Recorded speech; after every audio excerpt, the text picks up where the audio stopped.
365 Days of Horsemanship, day 255. So yesterday was really nice. I had specifically said to myself that I wasn't going to work with Mia with the dominant training side of things, because it's really important to me, whilst I have this new motivation, this new confidence, to feel like I know what I'm doing enough now, and I have the feel and timing now to really work on riding and things that we're doing when she has the halter on. I still am really, my core foundation is still like really freedom-based work and really low pressure work, and Elsa's freedom-based training program. So it was really nice yesterday because I really felt like I had time to dig in, whereas the previous days I'd been kind of using the freedom-based training to help with my feel and timing for the approach for haltering and just for the approach sort of to her, which is great, and I like highly recommend it. I feel really good about the way that the horses and I say hello to each other now. But it was really nice yesterday to have that little bit of extra time to just really get into it. I didn't have to rush. I didn't have to take the first good thing. I could just really sink into my supportive leadership. And I worked a lot on just really the basics. With Lawrence, I'm kind of really resistant to going back and doing like a bazillion more hours of the sort of meditative walking and flowing. Because I feel like we've done so much of it. And I mean, I think it's been a case with him of kind of quantity over quality in some aspects, because my feel and timing have been quite poor in terms of promoting curiosity and awareness of me versus promoting followership. And if you want to find out more about that, I will link that video below. But with Mia, you know, we've not got all those hours under our belt. And so I really feel like I need to put that time in. And I feel happy for her that she's getting me in a better mental place and a more advanced place than Lawrence had me at that point in our relationship. So that's really nice for her. And she definitely, it's interesting. I think Mia is she's sort of almost like she has two states. She is either fixated on the grass, and I think that's almost like her rest time, where she's able to have like one focus for a long time, or she's really overstimulated. And it's like she's looking up, then she's looking at someone else, then she's annoyed at them, then she's looking at the environment, then she's like shaking her head, then she's back on the hay again, and then she's in. So it's like there's not a lot of just gentle, calm curiosity that just flows. And so it was a lot of walking until I found something good, and realizing that I was late often, because I would stop and be in flow, make my feet the same as hers.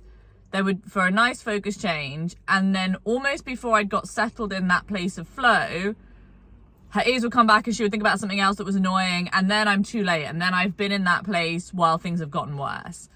And so I think that's just a process of adaptation, of recognizing that that's the case, which I was able to yesterday, and really going forwards, trying to, I think, perhaps increase my threshold for what I will stop for. Because while it's great to try to catch every single moment, if I then miss that moment and I stay too long, I've sort of like, it feels like with her that I've sort of balanced myself out again, and all the good that I got by marking that moment was then sort of like swung back the other way by being associated with the next negative feeling. And I think when she's going through all those changes, actually what I should just do is keep moving. Like, I'm still looking. I know things are hard right now. I'm still looking for that place we can be together, because she does have those moments. I think just being more specific and not like trying to take every single thing. So that was a lot of what we were working on. We worked at different distances. She definitely is much more innately happy at the touching distance than Lawrence is, which is so fascinating to me, because she really struggles with other horses in her space. Everyone's always too close to her all the time. But then when I'm walking, she would much rather that I came or certainly when I'm in flow, she would much rather I was in flow really close up or touching her than further away. Further away, she will move me towards her. And then I did a little bit of stroking, sort of supportive, and I did get a couple of focus changes out of that, which did feel like they were sooner than when I'd been walking around at other distances.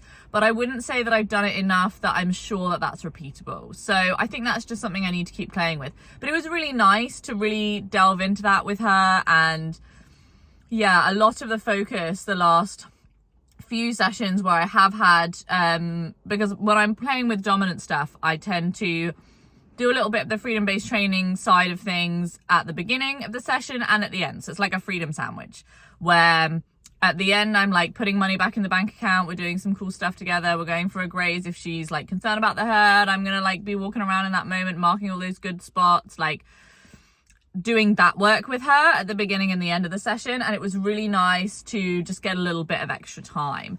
And what we've really been working on within those times has been a lot of herd work, where it's just about everyone's at the hay bales, everyone's eating hay, and there's a lot of concern and a lot of movement, and just moving past all that movement and just marking those moments where everything was good, to try and just build those associations with the good moments everybody's having, bring everybody's attention to that, primarily Mia obviously, but the reality is if you're working in a herd, you are always influencing everybody. And yeah, so just being a little bit mindful about making sure that if I'm marking a good moment, that everyone is feeling okay, because that's really important too from a herd perspective, you know, that because otherwise I'm just training her to ignore other people's stress, which is not really going to help her in the long term either. So yeah, so it was good. And then with Lawrence, we had a pretty successful itching session, was able to get the rug off, was able to do full body scratches, was able to do a little bit of work at the end on my stroking pattern, although that was quite overwhelming for him. I will post a link below to the video for the stroking practice from the first day that I did it. I'm hoping to get another video up in the next few days of how that is progressing, so you guys can see. But it was really overwhelming for him after all of the stroking, all of the scratching, sorry. And the scratching was good. I definitely feel like I'm learning a lot.